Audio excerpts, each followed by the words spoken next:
George Whitefield. George Whitefield foi um dos ministros cristãos mais dinâmicos e conhecidos do século XVIII. Os jornais da época o chamavam de a Maravilha da Era. Foi um ministro da Igreja Anglicana que, com a sua personalidade e habilidade de oratória, teve participação fundamental no movimento, que ficou conhecido como o Grande Despertamento. Conhecido como o príncipe dos pregadores ao ar livre, quebrou as tradições estabelecidas a respeito da pregação e abriu o caminho para a evangelização de massa. Whitefield nasceu em 1714 em Gloucester, na Inglaterra.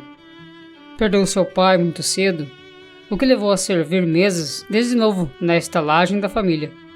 Durante a sua infância demonstrou interesse pelas artes cênicas. Ele ia a peças de teatro incansavelmente, muitas vezes até faltando aula. George abandonou os estudos por um tempo para ajudar sua mãe, retornando em 1730. Enquanto jovem, sua sede de Deus o tomou consciente de que o Senhor tinha um plano para sua vida.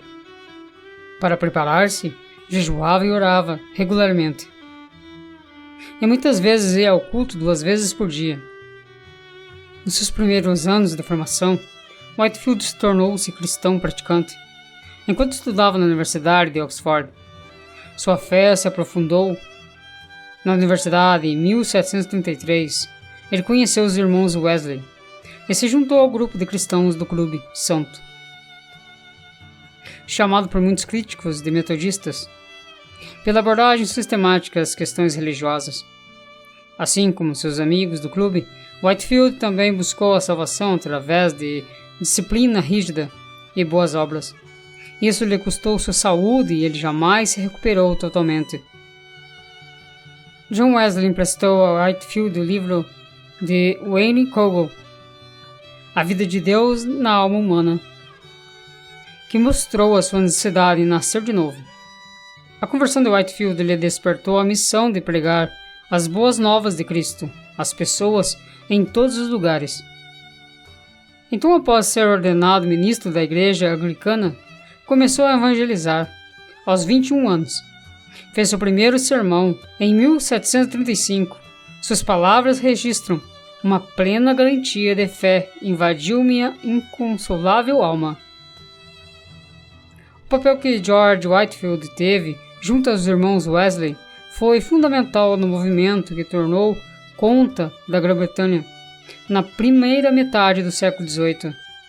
Sua pregação causava comoção por onde ele passava, e multidões se acercavam para ouvi-lo falar sobre a fé salvadora de Cristo. Como frequentemente confrontava a instituição religiosa, as portas da igreja começaram a se fechar para Whitefield, e ele começou a pregar ao ar livre, uma prática quase desconhecida até então. George falava várias vezes ao dia e logo milhares de pessoas aguardavam as suas palavras, por onde quer que ele pregasse. Ele foi o primeiro evangelista moderno a viajar e pregar para grandes multidões em campos e praças das cidades. Em 1739, Whitefield partiu para pregar nas colônias americanas, escolhendo a Filadélfia como sua primeira parada. Mas mesmo as maiores igrejas não conseguiam acomodar as 8.000 pessoas que iam vê-lo. Então ele as levava para fora. Cada parada na viagem de Whitefield era marcada por públicos recordes, geralmente excedendo a população das cidades nas quais ele pregava. Naquele mesmo ano, George Whitefield conheceu Benjamin Franklin e, com seu apoio, em 1740, escolheu o local para a construção do seu orfanato, Bethesda. Franklin também construiu para George um auditório, onde as pessoas pudessem comparecer e ter espaço para ouvi-lo. O edifício que Franklin construiu para Whitefield pregar na Filadélfia, mais tarde se tornou a Universidade da Pensilvânia. Whitefield aproveitava cada oportunidade para pregar. Em uma pequena cidade chamada Fegs Manor, havia 12.000 pessoas para ouvir suas palavras. Não demorou muito para que as igrejas não pudessem conter as enormes multidões que pareciam para ouvi-lo. Assim ele recorria sempre a sermões em encontros ao ar livre. Em todos os lugares em que Whitefield pregava, ele recolhia doações para um orfanato que havia fundado em Geórgia durante sua breve estadia em 1738. Embora o orfanato tenha deixado endividado pela maior parte de sua vida, com seu talento para a expressão dramática, os sermões de Whitefield eram extraordinários, dando vida aos personagens bíblicos como nunca antes. Seu público era enorme, mas seus ouvintes ficavam fascinados. Multidões entusiasmadas praticamente se atropelavam para ouvir o célebre pregador.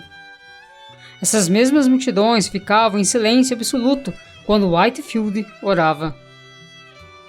Em Northampton, Massachusetts, Whitefield hospedou-se na casa de Jonathan Edwards, o ardente pregador revivalista das igrejas reformadas. Edwards, que participou de todos os cultos de Whitefield, ficou emocionado. O reavivamento espiritual que ele ajudou a desencadear foi um evento decisivo na história norte-americana. O sermão final desta jornada evangelística de Whitefield foi realizado no Boston Commons e atraiu uma multidão de 23 mil pessoas, a maior assembleia da história americana até hoje. Whitefield buscava uma esposa que lhe ajudasse em suas jornadas missionárias e trabalho no orfanato. Em novembro de 1741, ele se casou com Elizabeth James, uma viúva de 36 anos de Gales e recém-convertida ao cristianismo. Elizabeth deu à luz seu único filho em 1743. Mas o bebê morreu 4 meses depois. Sua esposa, que muitas vezes não pôde acompanhá-lo em suas viagens por questões de saúde, morreu em 1768. O ministério de pregação de Whitefield durou 33 anos, durante as quais ele viajou 7 vezes para os Estados Unidos, 15 para a Escócia, e por toda a Inglaterra e País de Gales. Seu impacto mais significativo foi sentido nas colônias norte-americanas e na Escócia, onde os ventos do avivamento já tinham começado a soprar através do ministério de pastores e evangelistas locais. Whitefield se tornou-se o foco do reavivamento na América, visitando-a 7 vezes, mas o seu trabalho no Velho Mundo era também bastante vigoroso. Em certa ocasião, na Escócia, pregou a 100 mil ouvintes e 10 mil responderam. George Whitefield era um pregador que comandava milhares de pessoas apenas com o uso de sua voz, sem amplificação e de personalidade carismática. Mas também trabalhava demais e tinha sua saúde debilitada, o que nunca fora um empecilho para suas viagens e pregações. Certa vez disse: "Prefiro desgastar-me e enferrujar." Já em setembro, em seus últimos meses de vida, Whitefield foi a Nova York e pregou quase todos os dias, exceto por alguns dias, quando se sentiu mal para sair da cama. Já em setembro, foi a New Hampshire e ali, de um lugar improvisado, falou sobre 2 Coríntios capítulo 13, versículo 5. Examinem-se, estejam guardados na fé, o que muitos consideraram ser o seu melhor sermão. No dia 29 de setembro de 1770, Whitefield fez seu último sermão em Newbury, New Hampshire. Durante a noite, despertou com dificuldade para respirar, que ele acreditava ser asma, mas possivelmente tenha sido insuficiência cardíaca. Assim, na manhã seguinte, George Whitefield encontrou-se com o seu Senhor, a quem amara e servia. No seu funeral, John Wesley o homenageou como um grande homem de Deus. George Whitefield se encontra sepultado em Old South Presbyterian Church, no condado de Essex, Massachusetts, nos Estados Unidos. A seguir, um trecho do sermão de George Whitefield. Arrependimento. Sermão de George Whitefield. Arrependimento. Lucas, capítulo 13, versículo 3. Se vós não arrependerdes, todos de igual modo perecereis. Deixem que o amor de Jesus por vocês os conservem humildes. Não sejam orgulhosos. Mantenham-se junto do Senhor. Observem as regras do Senhor Jesus Cristo, que deu em sua palavra, e não permitam que suas instruções se percam, as quais vocês são capazes de dar. Considerem que razão vocês têm para serem gratos ao Senhor Jesus, por lhes dar arrependimento, do qual vocês necessitam, um arrependimento que opera pelo amor. Hoje vocês encontram mais prazer andando com Deus uma hora, do que em todas as delícias carnais anteriores e todos os prazeres do pecado. A alegria que vocês sentem na alma, a alegria que todos os homens deste mundo e todos os demônios do inferno, ainda que se unam, não podem destruir. Então, não temam a ira ou malícia deles, pois por muitas tribulações temos de entrar na glória. Mas alguns dias, semanas ou anos, e vocês estarão além do alcance deles. Vocês estarão na Jerusalém celestial. Ali tudo é harmonia e amor. Tudo é alegria e regozijo. O cansado encontra repouso. Hoje temos muitos inimigos, mas na morte eles todos estão perdidos. Eles não nos podem seguir além do sepulcro. E este é um grande incentivo para nós não considerarmos escárnio e zombaria dos homens deste mundo. Que o amor de Jesus esteja continuamente em seus pensamentos. Foi sua morte que lhes trouxe a vida. Foi sua crucificação que expiou seus pecados. Sua morte, sepultamento e ressurreição completam a obra. E agora ele está no céu e intercede por vocês à mão direita do Pai. E podem vocês fazer muito pelo Senhor Jesus Cristo, que fez tanto por vocês? Seu amor por vocês é insondável. Ó, a altura e a profundidade e comprimento e a largura deste amor, que trouxe o Rei da Glória do seu trono para morrer por nós, quando tínhamos agido tão cruelmente contra ele e merecíamos nada mais que a condenação eterna. Ele desceu e tomou em si nossa natureza. Ele se fez carne e habitou entre nós. Ele morreu por nós.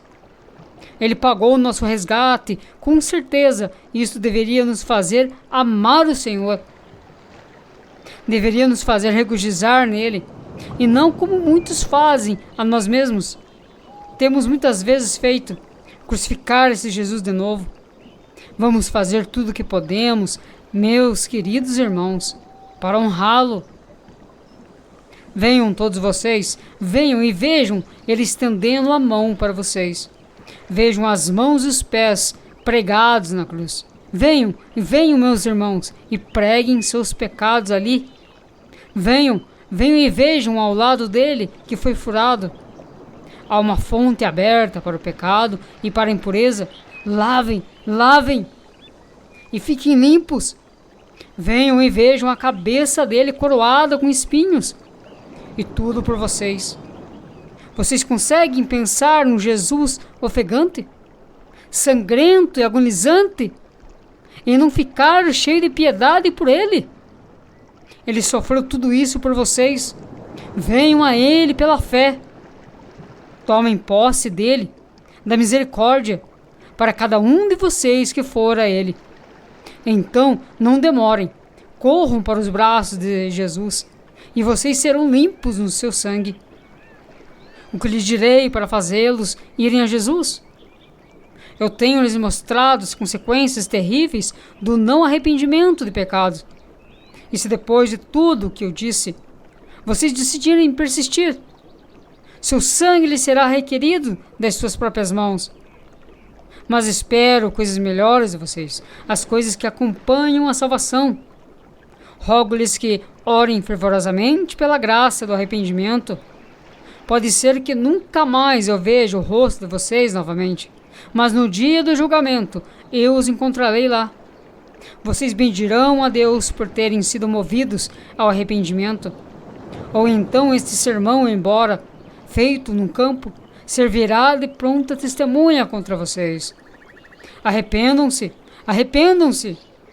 Então, meus queridos irmãos, como João Batista e o nosso próprio bendito Redentor veementemente exortaram, e voltem-se de seus caminhos maus, e o Senhor terá misericórdia de vocês.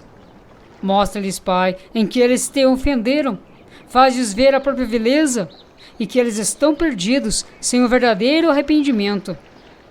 Concede-lhes este arrependimento. Nós te pedimos que eles se voltem do pecado a Ti. Ó Deus vivo e verdadeiro, estas coisas e tudo mais que Tu consideres necessário para nós, pedimos que Tu nos dês, por causa do querido Jesus, que fez e sofreu, a quem contigo é o Espírito Santo, 3 pessoas e um Deus, sejam atribuídos, como é altamente devido, todo o poder, glória, força, majestade e domínio, agora e para sempre. Amém.